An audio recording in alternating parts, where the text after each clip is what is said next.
If you want to start deleting folders from your Yahoo Mail account, then this is how you're going to do it. So this is the easiest tutorial that you can find for the year 2026. This is updated, and as you can see here, I'm using the new Yahoo interface. So in order for you to delete your folders, you are going to have to log in to your mail.yahoo.com page, and then once you're in your inbox, you're going to head over to the left side panel right here. Now, at the bottom of this panel, you're going to see the folders section.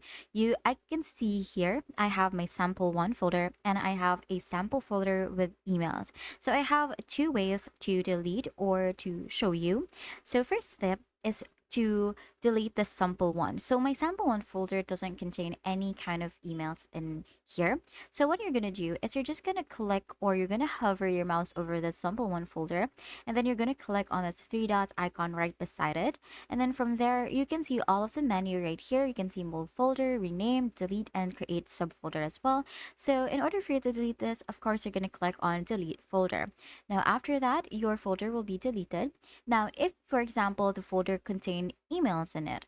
Now, when you're deleting folders, you cannot delete folders with emails inside them. So what you're going to do first is you're going to click on it.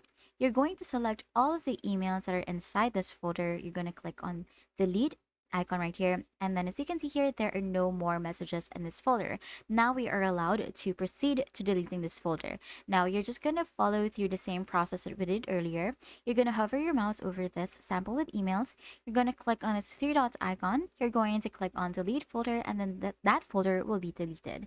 And that's it. That is how you're going to delete folders on your Yahoo Mail account. If this video helped you, please don't forget to like the video and subscribe to the channel for more videos like this. And if you have more questions, you can comment them down below, or if you need more tutorials, you can just check out our channel.